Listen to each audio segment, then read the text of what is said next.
Mother Bear collapses in front of the house. What this baby did put everyone in tears. Let us know where you're watching from, and don't forget to subscribe if you're new to our channel. The sun was setting over the dense pine forest that surrounded the Harper family's wooden cabin. Emma and Daniel Harper had moved to this remote location 3 years ago, seeking peace after the busy city life. Their 18-month-old daughter, Lily, had known nothing but the quiet wilderness her entire life. That evening was like any other. Emma prepared dinner, while Daniel chopped firewood on the porch. Little Lily played on her colorful mat near the large living room window, babbling happily to her stuffed animals. The family radio played soft music, mixing with the crackling sounds from their stone fireplace. "Dinner's almost ready," Emma called out, stirring a pot of hearty stew. She glanced at Lily, who had suddenly gone quiet. The toddler was now standing at the window, her tiny hands pressed against the glass, eyes wide with wonder. Emma walked over, curious about what had captured her daughter's attention. Her heart nearly stopped. There, not 20 feet from their porch, a massive brown bear was stumbling into their yard. The creature's movements were unsteady, almost drunk-like. Its massive head hung low, swaying with each labored step. "Daniel!" Emma's voice came out as a terrified whisper. "Daniel, get inside. Now!" Daniel turned, saw the bear, and dropped his axe. He backed slowly toward the door, never taking his eyes off the animal. The bear, easily 7 feet tall when standing, took a few more wobbling steps forward. Then, as if all strength had abandoned its massive body, collapsed with a heavy thud directly in front of their porch steps. Emma clutched Lily to her chest, backing away from the window. Daniel rushed inside, locking the door behind him. "Is it dead?" Emma whispered, peering through the window. "I don't know," Daniel replied, reaching for the hunting rifle they kept mounted above the fireplace. "But it's not moving."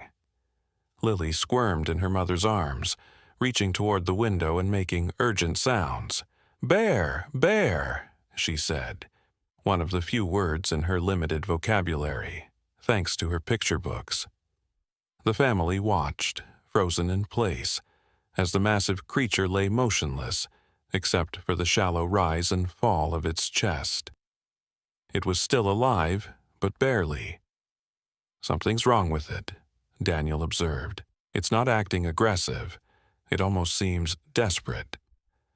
As they watched, uncertain what to do, Lily began to cry and struggle more forcefully in Emma's arms. Her little hands reached toward the window, toward the fallen bear. "Shh, Lily, it's okay," Emma soothed. But Lily's cries grew more insistent. Then, in a moment that would forever be etched in their memories, Lily slipped from her mother's grasp. Before either parent could react, the toddler had pushed open the slightly ajar door and toddled out onto the porch. "Lily!" Emma screamed, lunging forward. Daniel was already moving, rifle abandoned against the wall. But what happened next stopped them both in their tracks. Instead of showing fear, little Lily approached the massive fallen beast with the innocent curiosity only a child could possess. The bear's eyes, pained and exhausted, followed the tiny human approaching. There was no aggression, no threat, only what appeared to be a profound weariness. Daniel stood at the edge of the porch, ready to snatch his daughter away at the first sign of danger. Emma's hands covered her mouth, her heart pounding so loudly she was sure everyone could hear it. Lily reached the bear, and with the gentleness that sometimes only children understand, placed her small hand on the animal's massive head. The bear closed its eyes, a soft rumbling sound emerging from its throat. Not a growl, but almost a sigh of relief. "Daniel," Emma whispered, tears forming in her eyes. "Look at its side." Now that they were closer, they could see what they hadn't noticed before: dark, matted fur on the bear's flank, stained with what appeared to be dried blood. The animal was injured severely. Daniel slowly approached, gently picking up Lily. But instead of crying at being separated from her new friend, Lily simply patted her father's cheek and pointed at the bear. "Hurt," she said, another word from her books. "Hurt." Something in that simple observation broke through their fear. This wasn't a predator threatening their home. This was a wounded creature that had, for some inexplicable reason, sought out humans in its moment of greatest vulnerability. "I'm calling Dr. Reyes," Emma said suddenly, referring to the local veterinarian who occasionally helped with wildlife emergencies, "and the ranger station." As Emma made the calls, Daniel sat on the porch steps with Lily in his lap, maintaining a safe but close distance from the bear. The massive animal's eyes occasionally opened to look at them, then drifted closed again. "The bear's a female," Daniel realized aloud, noticing the shape of the creature's head. "I wonder why she came here, of all places." Lily leaned forward in her father's arms, pointing again. "Baby," she said clearly. "Baby." Daniel looked at his daughter in confusion, then followed her pointing finger. What he saw next brought tears to his eyes. From beneath the fallen bear's body, barely visible, a tiny paw extended out. The mother bear wasn't alone. The realization struck Daniel like lightning. "Emma!" he called urgently. "She has a cub. The bear has a baby." Emma rushed outside, phone still pressed to her ear. "The ranger says to stay back," she warned. "The mother could become aggressive if she thinks we're threatening her cub." But the mother bear made no move to rise.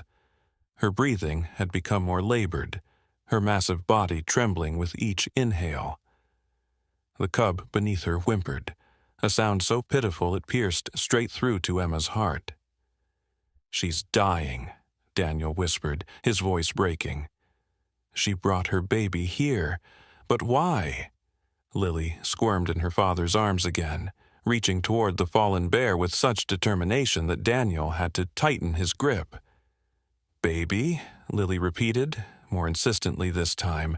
"Help, baby." The simplicity of a child's understanding sometimes held more wisdom than adult fears. Emma and Daniel exchanged glances, a silent conversation passing between them. This mother had come to them, had specifically sought out humans in her final moments. But why? "Dr. Reyes says she'll be here in 15 minutes, Emma said. "The rangers are 30 minutes out." "I don't know if she has that long," Daniel responded, watching the bear's increasingly shallow breathing. Lily began to cry softly, not the tantrum of a toddler denied something, but the heartbroken weeping of someone witnessing suffering they couldn't understand. Her little body shook with sobs, and she kept reaching toward the bears, repeating, "Help, baby, help mama." Her innocent compassion broke through their paralysis.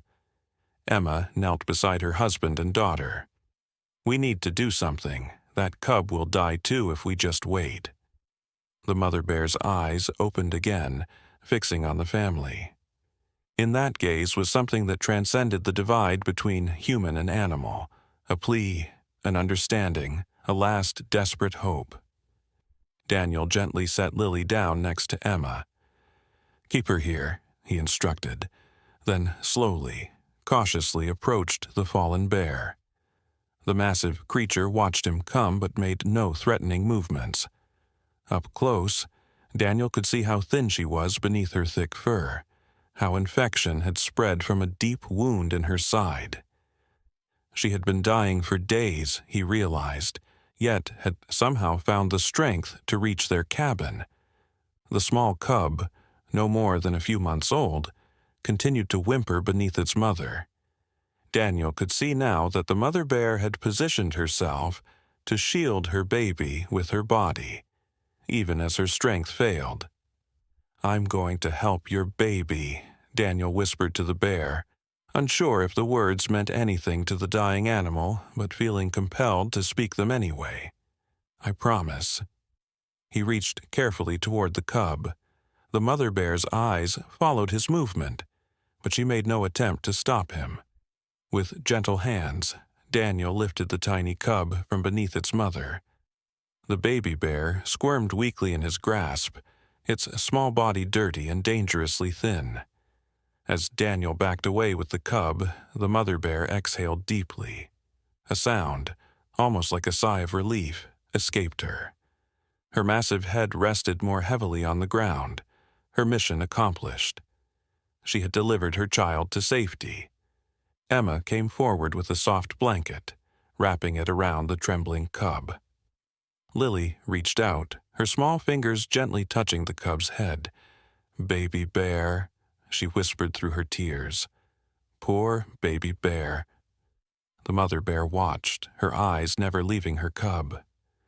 Daniel knelt beside the dying animal, tears streaming freely down his face now. "We'll take care of your baby," he promised. "Rest now, you did it. Your baby is safe." As if understanding, the mother bear's eyes slowly closed. Her massive body shuddered once, twice, and then grew still. In that moment, as the great creature's spirit departed, something extraordinary happened. Lily broke free from Emma's grasp and toddled to the bear's head. Before either parent could stop her, she placed her tiny hand on the bear's snout and whispered, "Sleep, Mama Bear, sleep." The sound of approaching vehicles broke the sacred silence that had fallen over the yard. Dr. Reyes arrived first, jumping from her truck with medical supplies in hand.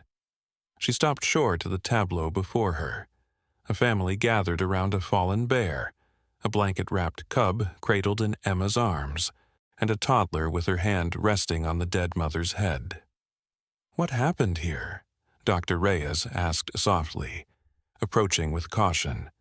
"Something miraculous," Emma replied, unable to find more adequate words.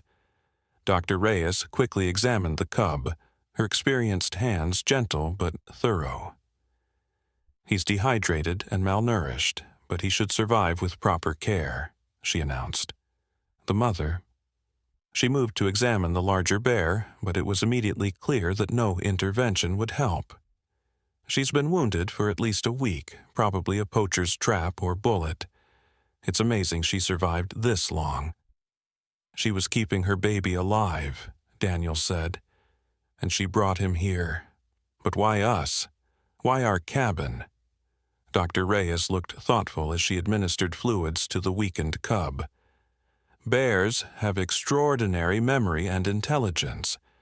Is it possible she had an encounter with you before, something positive?" Emma and Daniel exchanged puzzled glances.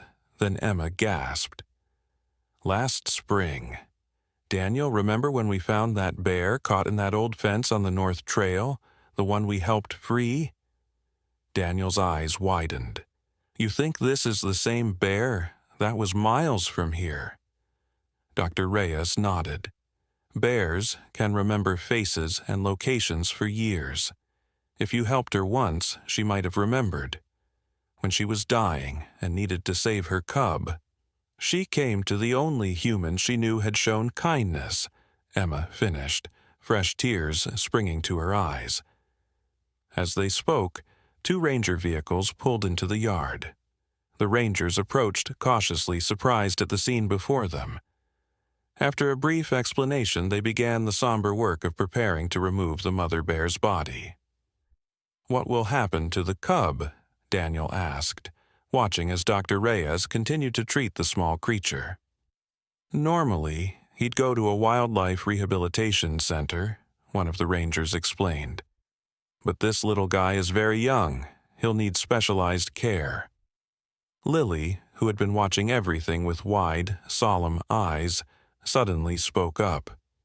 "Baby stay," she said firmly. "Baby stay here." The adults exchanged glances, uncertain how to explain to a toddler why a wild bear cub couldn't simply become a house pet. But Dr. Reyes looked thoughtful. Actually, she said slowly, there's a new wildlife rehabilitation program starting up just 10 miles from here. They're looking for local properties to serve as monitored release sites, places where rehabilitated animals can be gradually reintroduced to the wild under supervision. Emma and Daniel looked at each other, a new possibility dawning. You mean? The cub would go to the rehabilitation center first, Dr. Reyes explained. But when he's ready for the gradual release process in a few months, your property could be ideal. You'd have professional guidance and the cub would be tracked and monitored. He could grow up in the same territory his mother knew, where she felt safe enough to bring him when she needed help. As the adults discussed logistics, Lily sat beside the blanket-wrapped cub, gently stroking his fur the way she did with her stuffed animals. The cub, exhausted and weak, had fallen asleep under her tender ministrations. "Baby, not cry," she whispered to the sleeping cub. "Lily help. Lily's mama and Dada help."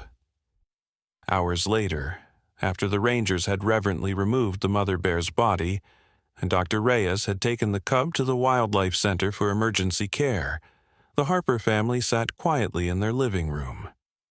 The events of the evening had left them shaken, transformed in ways they couldn't yet fully comprehend. "I keep thinking about her," Emma said softly. "How she remembered us. How she trusted us with what mattered most to her." Daniel nodded, his arm around his wife's shoulders. "And I keep thinking about Lily, how she knew, somehow, how she wasn't afraid." They looked at their daughter, now sleeping peacefully in her small bed, clutching her favorite teddy bear. Something profound had awakened in her today, a connection to the natural world that went beyond words, beyond the boundaries adults so often constructed between themselves and wild things. The following weeks brought many changes to the Harper family. True to their word, they began the process to have their property certified as a wildlife rehabilitation release site. Their cabin, once simply a retreat from city life, was becoming something more, a place of healing, a sanctuary. The day after the mother bear's passing, the Harpers visited Hope at the Wildlife Rehabilitation Center. The small facility sat nestled among towering pines, a series of naturalistic enclosures connected to a modest main building. Dr. Reyes met them at the entrance, her face brightening when she saw Lily. "Our little bear whisperer," she said warmly. "Hope has been asking for you." "Bears can't talk," Lily replied matter-of-factly, but her eyes shone with excitement. Dr. Reyes laughed, not with words perhaps, but in their own way, they communicate quite clearly. She led them to a special viewing area where they could observe Hope without him seeing them, an important precaution to prevent him from becoming too habituated to humans. The cub lay curled in a nest of blankets under a heat lamp, his tiny body rising and falling with each breath. He was severely dehydrated, Dr. Reyes explained in a hushed voice. "We've been giving him fluids and a special formula. The next 72 hours will be critical." Emma noticed how thin the cub looked, how vulnerable. "Will he survive?" she asked, voicing the question that had been weighing on all their minds. Dr. Reyes's expression grew serious. "Bears are remarkably resilient, but he's been through a tremendous ordeal. His mother kept him alive at the cost of her own strength. If he has even half her determination—" She left the sentence unfinished, but her meaning was clear. Lily pressed her small hands against the observation window. "Hope," she whispered, "you have to live. Your mama wanted you to live." As if hearing her, the cub stirred in his sleep, one paw twitching.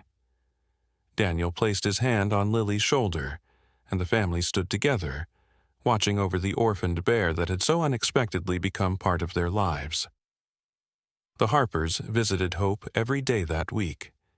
Each morning, Lily would wake asking, Is Hope still alive? Each time they could give her the answer she wanted to hear. Slowly, the cub gained strength. By the 5th day, he was taking formula eagerly and exploring his small enclosure with wobbly steps. By the end of the 2nd week, Dr. Reyes declared him out of the woods, a phrase that made Daniel smile despite the seriousness of the situation. During this time, something else was happening. Word of the extraordinary events at the Harper cabin had spread through their small community. What had begun as local curiosity soon attracted wider attention. A journalist from the regional newspaper came to interview them, and their story, of a dying mother bear who sought out human help for her cub, captured hearts far beyond their remote mountain town. Letters and emails poured in. Some shared similar stories of animal intelligence and trust. Others offered donations to support Hope's care and the fledgling wildlife rehabilitation program. A wildlife documentary filmmaker contacted them, asking permission to tell Hope's story. "I never expected this," Emma confided to Daniel one evening after tucking Lily into bed. "I thought we were just helping one bear cub." Daniel nodded, sorting through the day's mail, more cards and letters, many with children's drawings of bears. "It's becoming something bigger. People need stories like this, reminders that there's still connection possible between humans and wild creatures." "Speaking of connections," Emma said, "Dr. Reyes called. She thinks Hope is ready for his first visit to what will eventually become his release territory." 3 weeks after the mother bear's death, that visit became reality. Dr. Reyes brought Hope, now officially named through a community-wide vote that Lily had insisted on participating in, to the Harper property. The transformation in the small bear was remarkable. No longer desperately thin, his fur now glossy and his eyes bright with curiosity, Hope explored the edge of the forest under the watchful eyes of his caretakers. The rehabilitation team had constructed a special portable enclosure that allowed Hope to experience the sights, sounds, and smells of what would become his permanent home, while still remaining safely contained. This soft-release approach would continue for months, gradually increasing his familiarity with the territory while minimizing human contact. Lily watched from the safety of the porch, squealing with delight when Hope stood on his hind legs to investigate a butterfly. "Hope, Hope," she called, having quickly adopted the bear's official name as if she'd been using it all along.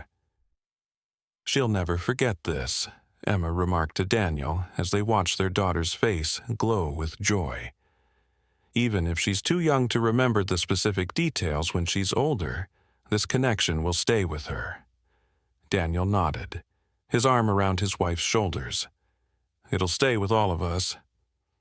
That evening, after Hope had been transported back to the rehabilitation center, the Harpers sat down to dinner.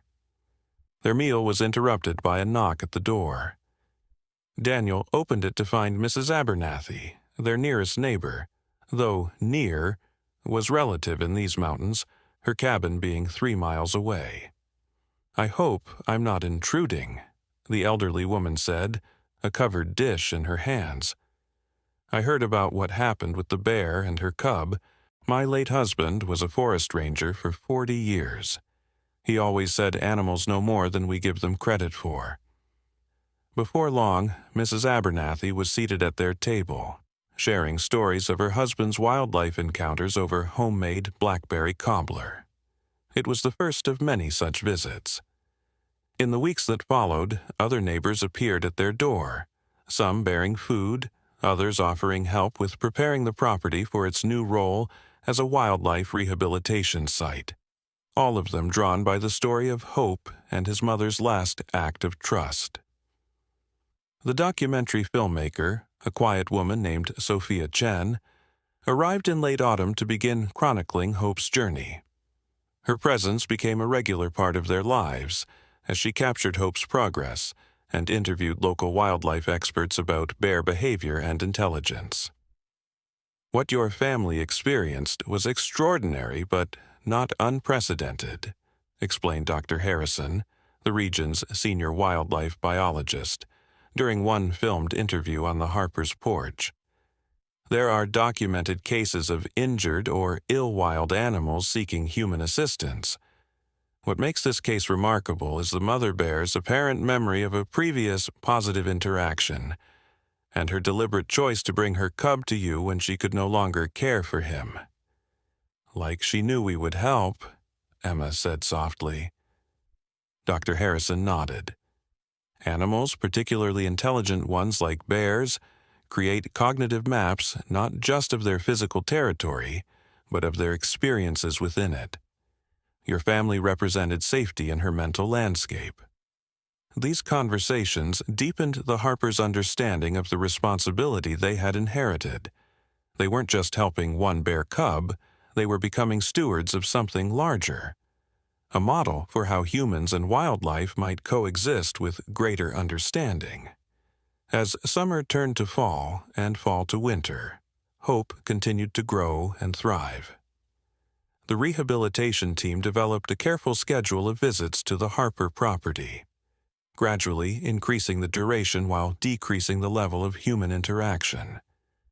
Dr. Reyes explained the delicate balance they needed to maintain. We want Hope to recognize this territory as home, but we don't want him seeking out human contact when he's released, she told the family during one of the cub's visits. It's a challenging line to walk. The first winter presented a particular challenge.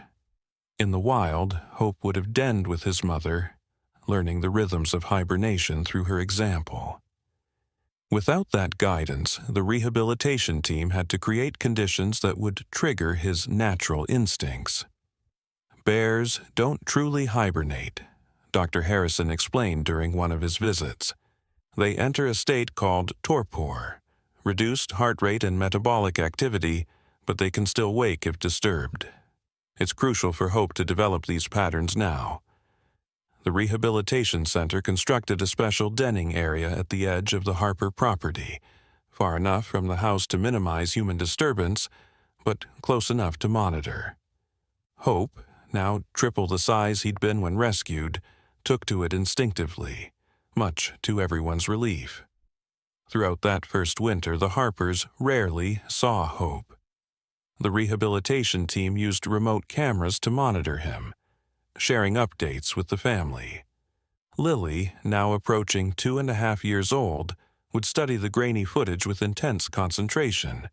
"Hope sleeping," she would announce, like Mama Bear taught him. Emma found herself moved by her daughter's persistent connection to both bears, the one they had saved and the one they had lost. Lily had begun creating drawings of Mama Bear watching Hope from the stars, a concept Emma had shared to help explain death in terms a toddler might understand. That winter brought changes for the Harpers as well. Inspired by Hope's story, Daniel enrolled in online wildlife management courses. Emma, who had previously worked remotely as a graphic designer, began collaborating with the Wildlife Rehabilitation Center on educational materials. Their cabin, once a private retreat, became a hub for local conservation efforts. When spring arrived, Hope emerged from his den healthy and noticeably larger. The rehabilitation team was delighted with his progress. "He's developing exactly as he should," Dr. Reyes announced after his post-winter examination. "His natural instincts are strong, and he's showing appropriate wariness around humans now." This last observation carried a touch of bittersweetness for the Harpers, particularly Lily. Hope no longer approached the edge of his enclosure when they were present. Instead, he watched them from a distance, his behavior increasingly like that of a wild bear. "He's forgetting us," Lily said sadly after one visit. "No, sweetheart," Daniel replied, kneeling beside her. "He's remembering who he truly is. That's exactly what his mother wanted."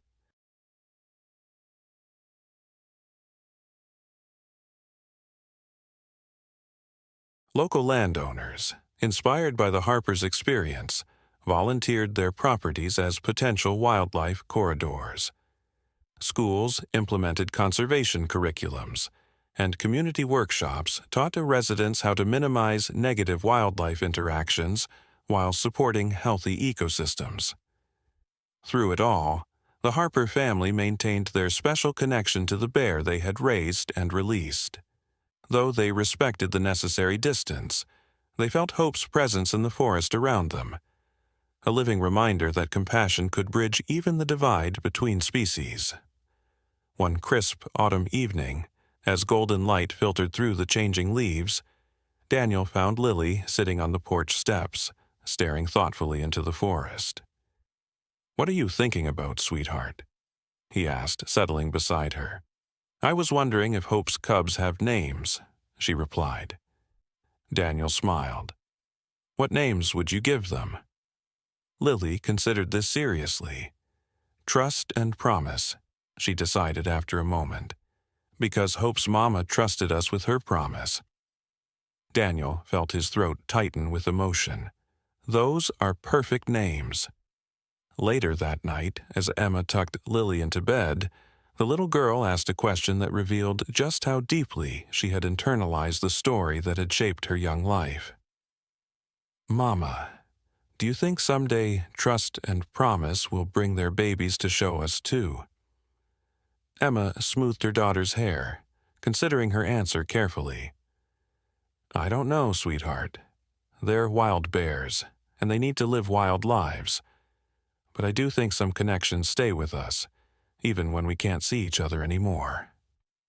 Lily nodded, satisfied with this answer, like Hope's mama watching over her from the stars. "Exactly like that," Emma whispered. As years continued to pass, the Harper family witnessed extraordinary changes in their community and beyond. Their story, first documented in Sophia's film, then in books and educational programs, inspired a new approach to wildlife conservation, one that recognized the delicate balance between helping animals in crisis and preserving their essential wildness. Daniel's guided nature walks evolved into immersive educational experiences that brought visitors from across the country. Emma's illustrations became the foundation for an award-winning children's book series that taught ecological principles through the story of Hope and her family. The Nature Center expanded into a respected research facility, where scientists studied the complex dynamics of human-wildlife interactions. And Lily grew, carrying within her the indelible imprint of that first encounter with a desperate mother bear and the orphaned cub she had entrusted to human care. Throughout elementary school and into her teenage years, she maintained her passion for wildlife, volunteering at the rehabilitation center and eventually interning with Dr. Reyes during summer breaks. On quiet evenings, the family would sometimes sit together on their porch, listening to the sounds of the forest, their forest, Hope's forest, a place where a desperate mother's love had created a legacy none of them would ever forget.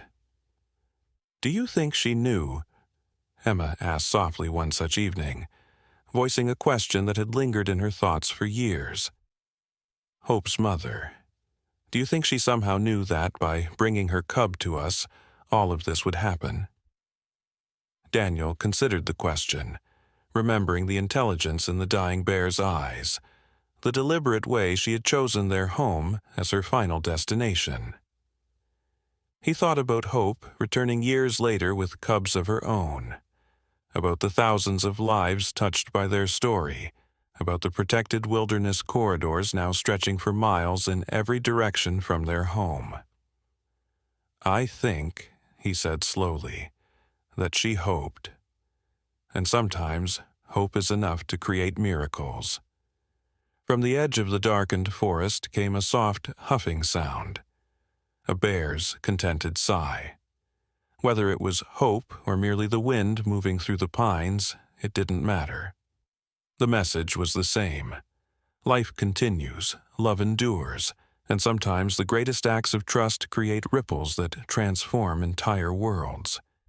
Lily, now nearly grown herself but still carrying the wonder of that first encounter in her heart, whispered the words that had become a sort of prayer in their household. "Thank you, Mama Bear." And somewhere in the rustling leaves and gentle night breeze, it almost seemed as though the forest whispered back. 15 years later, the parking area at the Harper Wildlife Sanctuary was nearly full, a common occurrence on weekends, especially during the spectacular autumn colors of mid-October. A steady stream of visitors made their way along the winding path toward the main educational center, a beautiful timber frame building that had once been a simple family cabin. Inside, a special exhibition was opening. 2 decades of hope, a legacy of conservation, commemorating the 20th anniversary of the extraordinary event that had transformed not just one family's life, but an entire region's approach to wildlife. Dr. Lily Harper, now 22 and recently graduated with her doctorate in veterinary medicine, specializing in wildlife rehabilitation, stood near the entrance, greeting visitors and answering questions. Her eyes, still carrying the same wonder they had when she was a toddler, lit up as she spotted a familiar figure approaching through the crowd.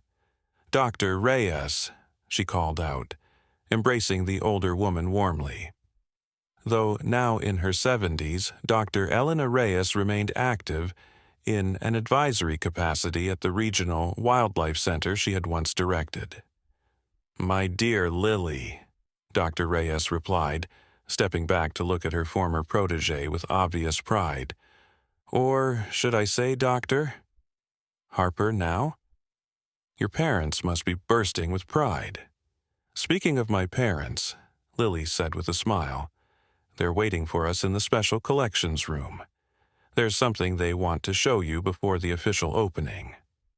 They made their way through the exhibition hall, past dramatic photographs of black bears in their natural habitat, interactive displays explaining forest ecology, and a timeline documenting the sanctuary's growth from a single family's story to a nationally recognized conservation center. At the center of it all stood a life-sized bronze sculpture of a mother bear with her cub, a memorial commissioned for the 10th anniversary, created by a renowned wildlife artist. In a quiet room beyond the main exhibition space, Emma and Daniel waited. Though now in their 50s, they retained the same warmth and passion that had defined them 20 years earlier. Emma's illustration career had blossomed into a series of acclaimed nature books, while Daniel had become a leading voice in community-based conservation, developing programs that helped communities throughout North America find balanced approaches to coexisting with wildlife. "Elena," Emma exclaimed, embracing Dr. Reyes, "thank you for coming. We have something extraordinary to share with you." Daniel gestured toward a large topographical map mounted on the wall, overlaid with colored tracking data. "This is the cumulative territorial range of what we now believe to be 3 generations of Hope's family." Dr. Reyes stepped closer, studying the data with professional interest. "Remarkable consistency in the core territory," she observed. "And you've confirmed the genetic lineage?" Daniel nodded. "The university research team has been collecting hair samples for DNA analysis. We've identified 11 bears directly descended from Hope, including 4 cubs born this past spring." 11 bears, Dr. Reyes repeated softly. "All because one dying mother trusted humans with her cub." She turned to Lily. "And how many people have been influenced by their story? Thousands? Tens of thousands?" Lily smiled.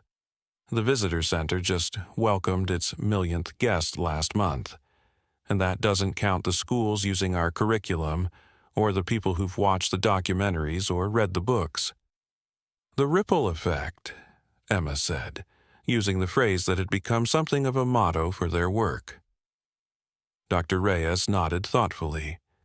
And the original property where Hope was released, it's now the core of protected corridor extending nearly 30 miles, isn't it? Connecting 3 national forests, Daniel confirmed, creating safe passage not just for bears, but wolves, mountain lions, elk, species that were once nearly eliminated from this region.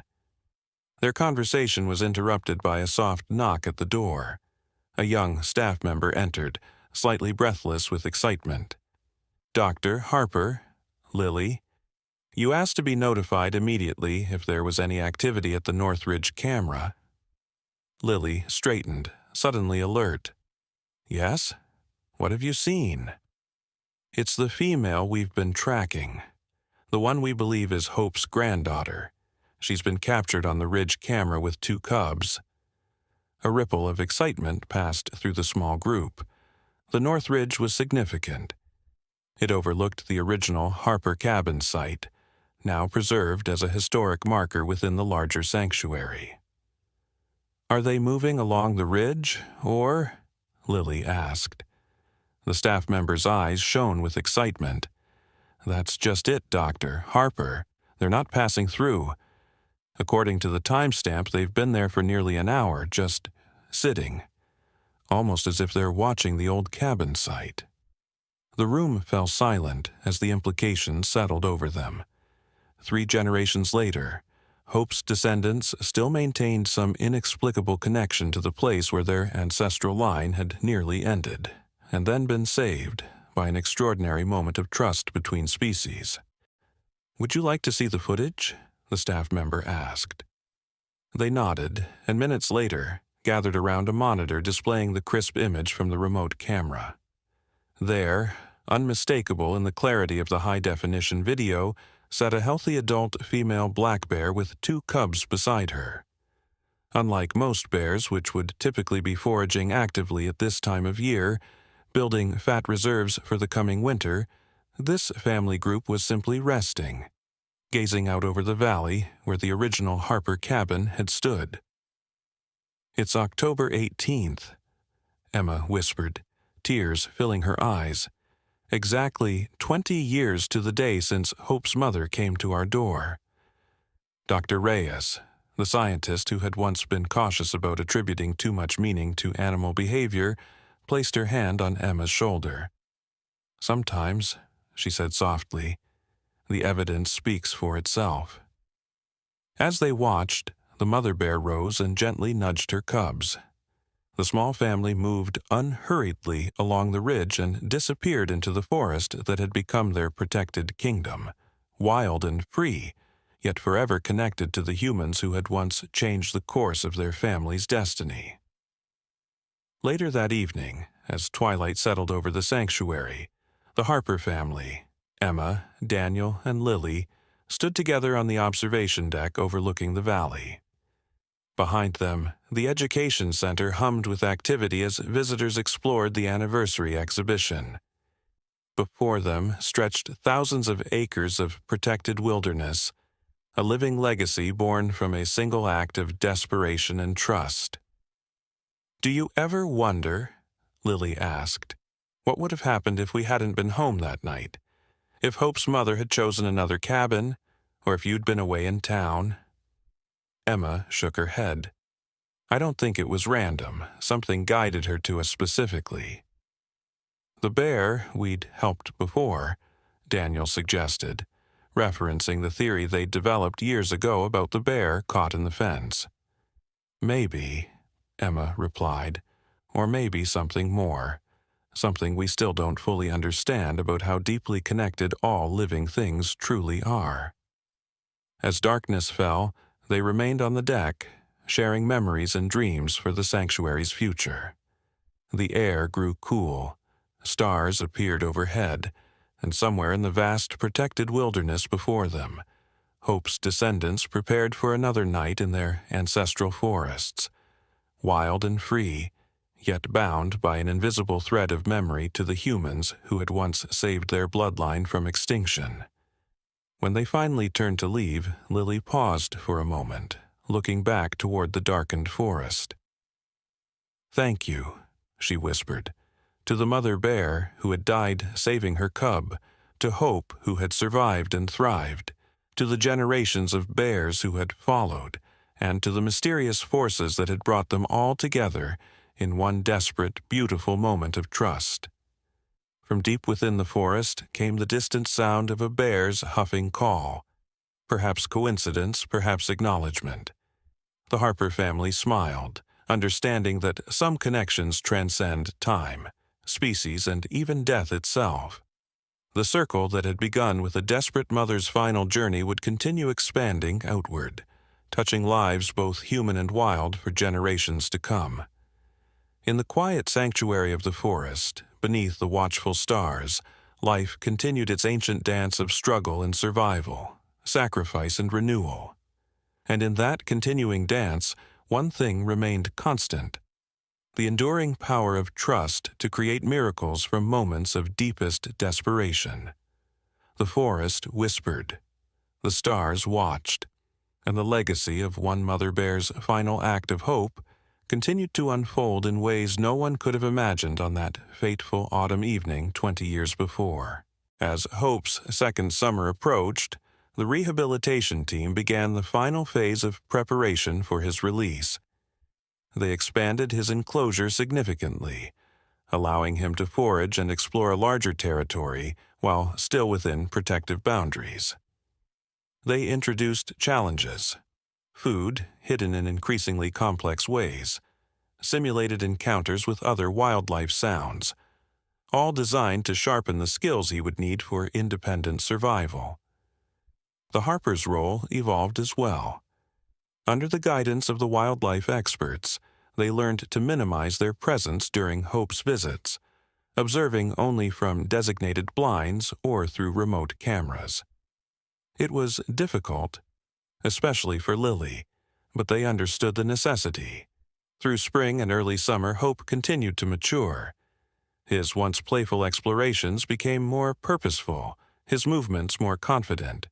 The rehabilitation team documented everything: his foraging success, his reaction to potential threats, his growing independence, all indicators of his readiness for full release. 6 months had passed since that fateful evening when a dying mother bear had brought her cub to their doorstep. Hope had grown from a malnourished, vulnerable cub into a healthy young bear preparing for life in the wild. Though the rehabilitation experts brought him to the Harper property with increasing frequency to familiarize him with his future territory, they were careful not to let him become too accustomed to humans.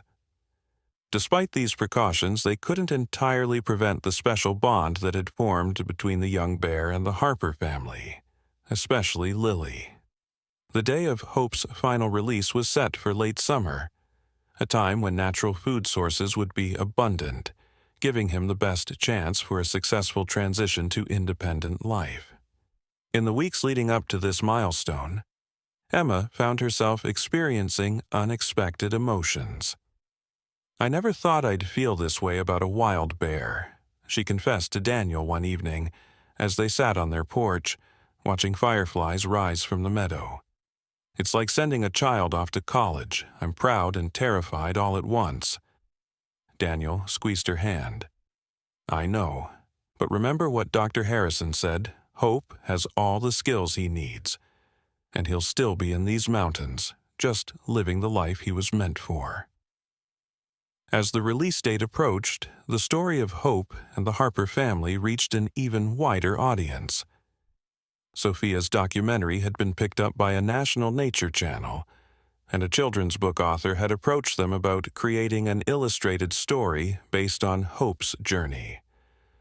The local elementary school had even developed a curriculum unit about black bears using Hope's story as its centerpiece.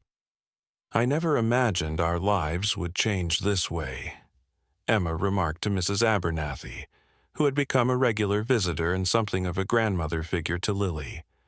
"All because a bear chose our doorstep." The elderly woman nodded wisely. Life's biggest changes often come from unexpected directions. My Harold always said nature has a way of finding the right people when they're needed. The evening before the release, the Harpers hosted a small gathering for those who had been most involved in Hope's journey. Dr. Reyes and her rehabilitation team, Dr. Harrison, Sophia the filmmaker, and a few neighbors who had contributed to preparing the release site. As the adults talked on the porch, Lily sat slightly apart, solemnly arranging and rearranging her collection of bear figurines. Daniel noticed his daughter's unusual quietness and sat beside her. "Are you thinking about tomorrow, sweetheart?" Lily nodded, her small fingers tracing the plastic bear's back. "Hope won't be in his special place anymore." "That's right, he'll be in the whole forest." "Will he be scared?" Daniel considered this question carefully. Maybe a little at first. New things can be scary, but he's ready and he'll remember everything he's learned. Lily looked up at her father, her eyes serious. Will he remember us? It was the question Daniel had been expecting, yet it still caught him unprepared. "I think," he said slowly, "that he'll remember feeling safe here, just like his mother remembered." This seemed to satisfy Lily. She handed her father one of the bear figurines, the smallest one. "This is Hope when he was little," she explained. "We should keep it so we don't forget." Dawn broke clear and golden on release day. The Harper property buzzed with quiet activity as the rehabilitation team made final preparations.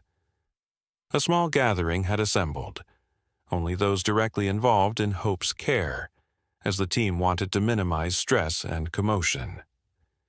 Sophia positioned cameras discreetly to document this culminating moment. At mid-morning, the transport vehicle arrived containing Hope in a special crate. Through small viewing panels, the Harpers could see that the young bear was alert and active, showing healthy signs of stress, an important indicator that he had maintained his natural wariness. Dr. Reyes gathered everyone for final instructions. "We'll be transporting Hope to the release site about 2 miles into the forest. It's been selected for its natural food sources, water access, and distance from human habitation. The tracking collar he's wearing will allow us to monitor his movements for the next 2 years without interfering in his life." She turned to address the Harpers directly. "As we've discussed, this is a clean break. From this point forward, Hope needs to see all humans as something to avoid. That means no attempts to find or approach him, even from a distance." "We understand," Daniel assured her, his arm around Emma's shoulders. Dr. Reyes's expression softened. "I know this is difficult. You've been part of an extraordinary journey together. But remember, the greatest gift you can give Hope now is the freedom to be fully wild." The small procession made its way along the forest trail. Rehabilitation team members carrying the crate on a special stretcher, followed by Dr. Harrison and the Harpers. Lily walked between her parents, unusually quiet but taking everything in with wide, solemn eyes. When they reached the selected clearing, the team carefully positioned the crate facing into the deeper forest. Dr. Reyes performed one final check of Hope's tracking collar, then stepped back and nodded to her colleagues. "We're ready," she said quietly. On the day of Hope's final release, when he would remain permanently in the wild with only distant monitoring, everyone gathered in a semicircle several yards behind the crate. Hope, now a gangly adolescent bear, paced inside his transport box, eager for freedom. "Remember," Dr. Reyes cautioned the family one last time, "from now on, you need to maintain your distance. No feeding, no approaching. He needs to be fully wild to survive." They nodded their understanding, though tears glistened in Emma's eyes. Lily, now 2 years old and more verbal, stood solemnly between her parents. "Hope go home," she said with the simple wisdom of a child, "like Mama Bear wanted." The crate was opened deep in the forest behind their property. Hope emerged cautiously, sniffing the air, taking in his surroundings. He looked back once at the humans who had saved him, his dark eyes seeming to hold a wisdom beyond his years. Then, with the graceful movement that was his birthright, he loped into the dense underbrush and disappeared among the trees. That night, as Emma tucked Lily into bed, the little girl asked a question that caught her mother by surprise. "Mama Bear see Hope now?" Emma paused, uncertain how to explain death and spiritual concepts to a 2-year-old.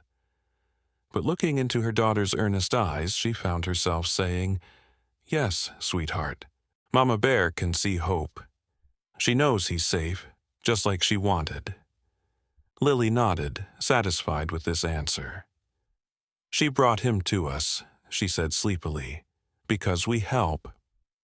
"That's right," Emma whispered, stroking her daughter's hair. "She trusted us with something precious." As months turned into years, the Harper family often glimpsed Hope in the distance, a dark shape moving through the trees, growing larger and stronger each season. They maintained their distance as instructed, watching his progress through the tracking updates provided by the wildlife team. The days following Hope's release were strange for the Harper family. They had grown accustomed to the rhythm of visits from the rehabilitation team, the updates on Hope's progress, the careful preparations for his future. Now, though they received regular reports from Dr. Reyes based on Hope's tracking data, there was a palpable absence in their lives. "He's doing well, Doctor," Reyes assured them during her first post-release visit. "He's staying within the expected territory range, finding food sources, and importantly, avoiding human areas." For Lily, the transition was particularly challenging. Though still too young to fully comprehend the complexity of wild animal rehabilitation, she had formed a deep connection with Hope's story. Emma and Daniel found her often at the picture window, staring into the forest, as if expecting to glimpse a familiar, furry figure. To help their daughter process this change, they began a new family tradition. Each night before bed, they would add a new detail to Hope's Great Adventure, an ongoing story they created together about Hope's life in the forest. Sometimes they incorporated real details from the tracking data. Other times, they imagined what he might be experiencing as the seasons changed. Today, Hope found a big blackberry patch, Daniel might begin, and he ate until his whole mouth turned purple, Lily would add with delight. Then he took a long nap under an old pine tree, listening to the wind in the branches, Emma would continue. These stories helped all of them maintain their connection to Hope, while respecting the necessary distance his new life required. As months passed, the Harper property underwent its own transformation. Working with wildlife experts, they established a small nature center in an outbuilding, where local school groups could learn about black bears and conservation. Emma's educational materials, featuring illustrations inspired by Hope's story, became popular resources for teachers throughout the region. Daniel, having completed his wildlife management certification, began leading guided nature walks, teaching visitors how to observe wildlife respectfully and safely. The documentary about Hope, released 18 months after his return to the wild, brought even more attention to their conservation efforts.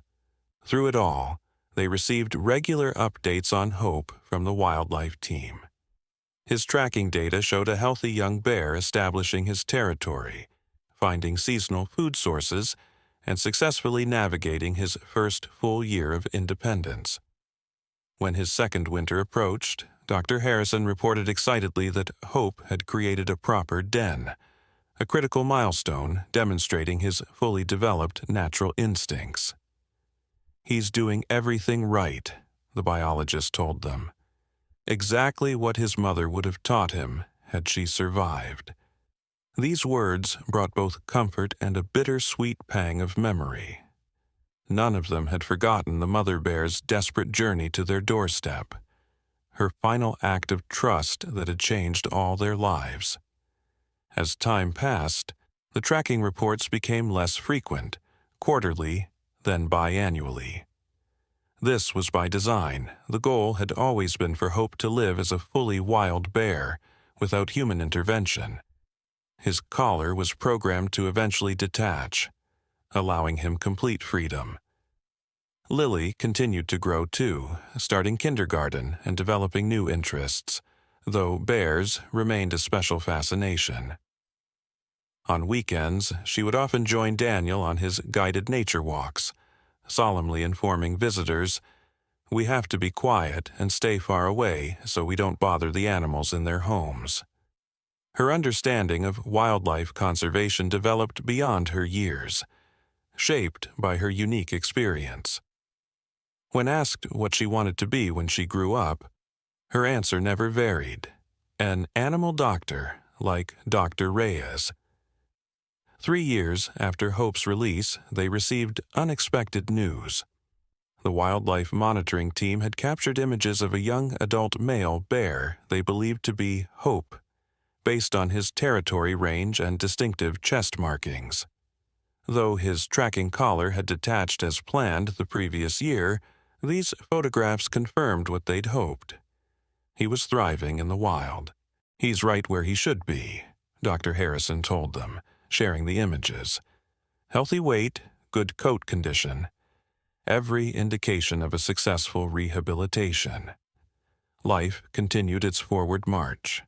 The Harpers' conservation work expanded, their nature center grew, and Lily started elementary school. The story of Hope and his mother became something of a local legend, shared around campfires and in classrooms, a testament to the deep connections possible between humans and wildlife when approached with respect and compassion. When Lily turned 5, something extraordinary happened. The family was having a picnic in their backyard to celebrate her birthday when Emma suddenly froze, her hand gripping Daniel's arm. There, at the forest's edge approximately 50 yards away, stood a magnificent adult black bear.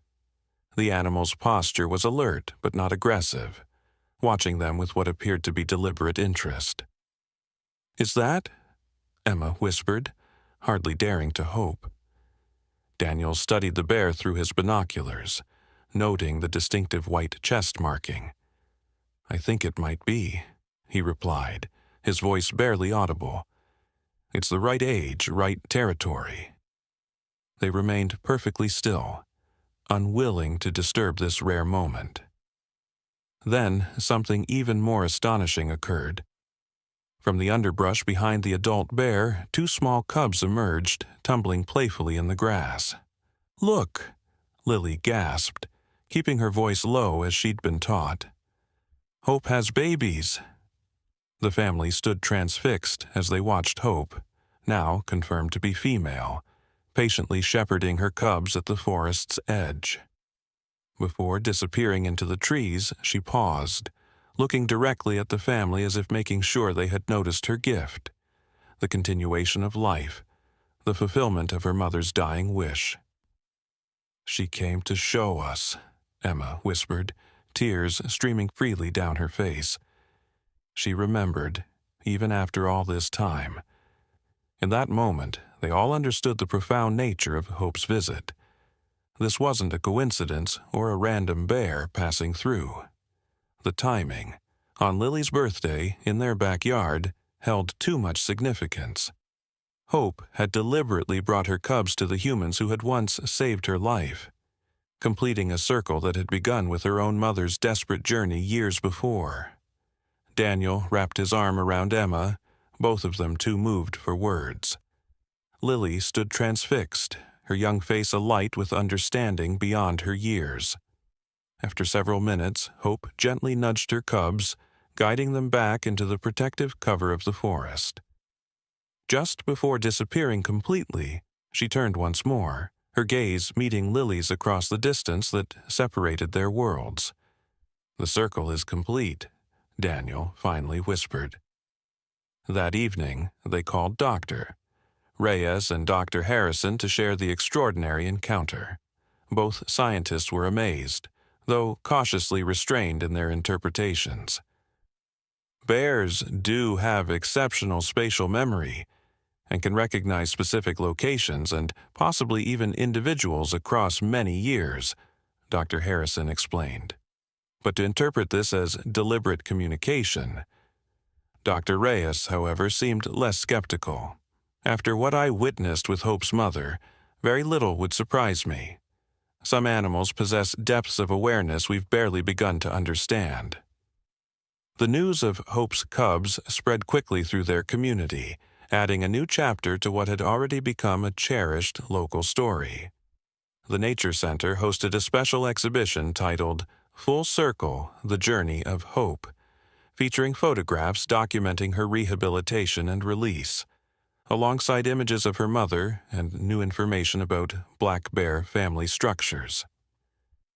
As the months passed, Hope and her cubs were occasionally spotted in the forest surrounding the Harper property, always at a distance, always wild, yet somehow continuing to share territory with the humans who had once saved her.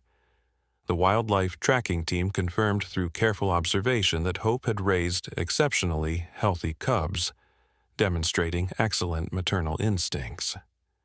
"She's a remarkable mother," Dr. Harrison told them during one of his visits. "She's teaching her cubs everything they need to survive, just as her own mother would have taught her." "She learned it somewhere," Emma replied softly, "even without her mother to show her."